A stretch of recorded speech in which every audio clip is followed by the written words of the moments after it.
नमस्कार दोस्तों, आज हम बात करने वाले हैं कुछ बहुत ही इंपॉर्टेंट अगत तंत्र के श्लोक्स के बारे में। तो चलिए दोस्तों स्टार्ट करते हैं। सबसे पहला श्लोक है अगत तंत्र की परिभाषा। तो इसमें अपन को क्या लिखना है? अगत तंत्रम नाम सर्प कीट लूता मूषक आदि दृष्ट विष व्यंजनार्थ विविध विष संयोगे उपशमनार्थम च।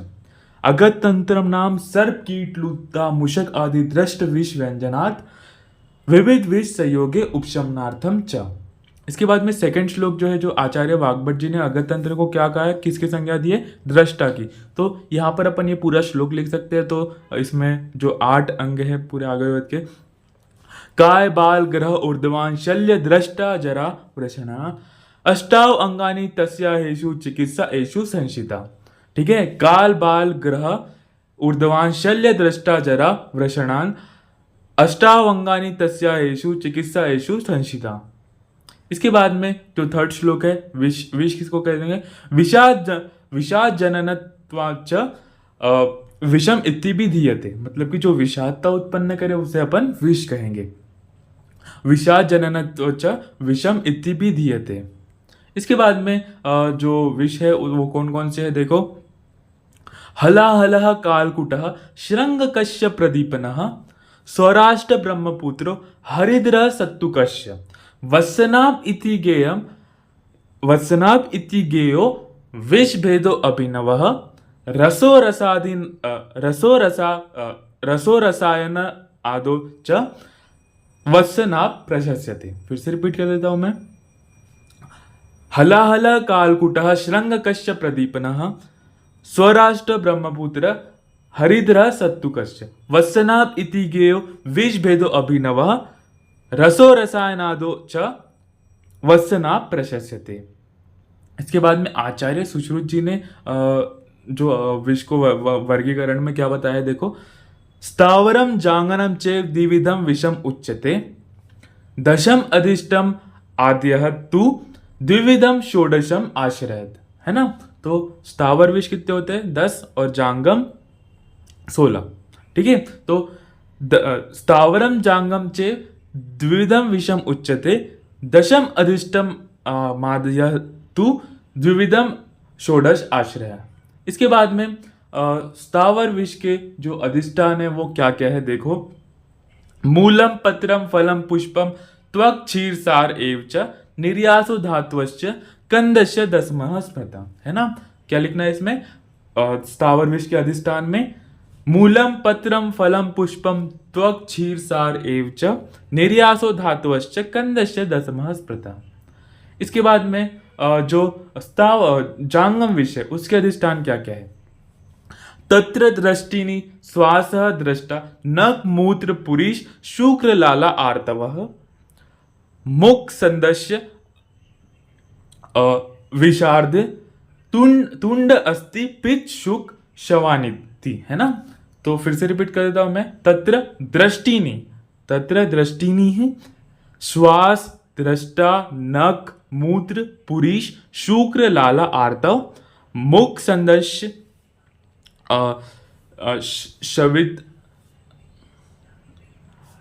तुंड अस्ति पित्त शुक शवानिति। है ना। इसके बाद में विष के गुण। तो चरक जी ने चिकित्सा स्थान में विष के गुण बताए हैं। तो वो कौन कौन से?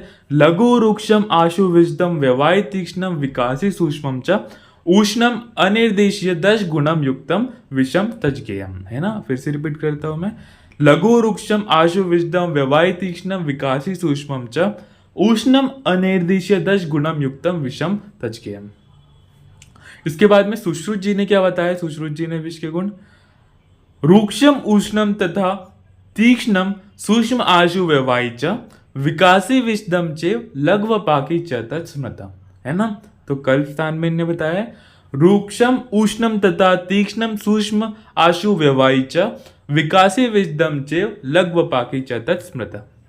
इसके बाद में शारंगर जी ने क्या बताया विष के गुण देखो।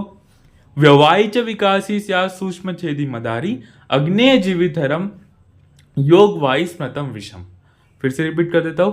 व्यवाई च विकासी स्यात् सूक्ष्म छेदी मदारी अग्नेय जीवितरम योग वाही स्मृतम विषम। इसके बाद में ओज के गुण क्या क्या बताया देखो। गुरु शीत मधु शलक्षण बहलम मधुरम स्थिरम प्रसन्नम पिच्छिलम स्निग्धोजो दश गुणम स्मृतम, है ना। गुरु शीत मृदु शलक्षण बहलम मधुरम स्थिरम प्रसन्नम पिच्छिलम स्निग्ध ओजो दश गुणम स्मृतम। इसके बाद में विष के वेग। विष के वेग मतलब कि जो धातु मतलब कि उत्तर उत्तर धातु में विष जाता है उसको वेग कहेंगे। तो उसको अपन को कैसे डिफाइन करना है, देखो ये थोड़ा मिसप्रिंट हो गया। धातु उत्तरेशु या सप्त कला संपरिकीर्तिता तास्वे को काम क्रम्य विष प्रकुर्यते विषम, है ना। वेगम प्रकुर्यते विषम। धातु आंतरेशु सप्त कला संपरिकीर्तिता तास्वे को काम ती क्रम्य वेगान प्रकुर्यते विषम। इसके बाद में विष मुक्ति के लक्षण भी अपन को याद करने हैं।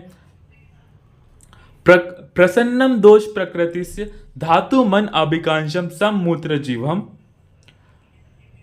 प्रसन्नम वर्ण इंद्रिय चित्त चेष्टम वेद्यो गच्छद मनुष्यम, है ना। इसके बाद में जांगन विष के सामान्य लक्षण क्या होने चाहिए, मतलब कि जब जांगन विष प्रवेश कर जाता है शरीर के अंदर, निंद्रा तंद्राम क्लम दाहम सपाकम लोम हर्षणम शोप चेव अतिसारम च जने जांगम विषम। फिर से रिपीट कर देता हूं। निंद्राम तंद्राम क्लम दाह सपाकम लोम हर्षणम शोप चेव अतिसारम च जने जांगमम विषम। इसके बाद में स्थावर विष। स्थावरम तु ज्वरम हिक्का दंत हर्ष गलग्रहम फेन वमनम अरुचिस मूर्छा जन्येत विषम, है ना। फिर से रिपीट कर देता हूं। स्थावरम तु ज्वरम हिक्का दंत हर्ष गलग्रहम फेन वमनम अरुचिस्य मूर्छास्य जन्येत विषम। इसके बाद में विष का सामान्य चिकित्सा कर्म कैसा है, देखते हैं इसको। मंत्र अरिष्ट कीर्तिना निष्पीड़क चूषक न अग्नि परिषेक अवगाह रक्त मोक्षणम वर्मन विरेको अवधानानि हृदय आवरण अंजन नस्य धूमलेह औषध प्रशमनानि प्रतिसरणम प्रतिविषम संज्ञा स्थापनम लेपः मृत संजीवनी एव च विषतिरि चतुर्भिदिका चतुर्भिद अधिका स्वयुक्रमे तथा एतानी शृणु तत्तान, है ना। तो ये 24 उपक्रम है पूरे चिकित्सा के। फिर से रिपीट कर देता हूं। मंत्र अरिष्टो कीर्तिना निष्पीड़म चूषकना अग्नि परिषेका अवगाह रक्त मोक्षणम वमन विरेको अवधानानि हृदय आवरण अंजन नस्य धूम ले औषध प्रशमनानि प्रतिसारणम प्रतिविषम संज्ञा संस्थापनम लेपः मृत संजीवनी एव च विष अतिरिते चतुर्भिदकारी चतुर्विदिका स्युक्रमाद्यस्य तज्य ध्येयम शृणु ताम तान, है ना। ठीक है दोस्तों, इतना ही। अगले लेक्चर में इसके अलावा कुछ और भी इंपॉर्टेंट श्लोक देखेंगे अपन।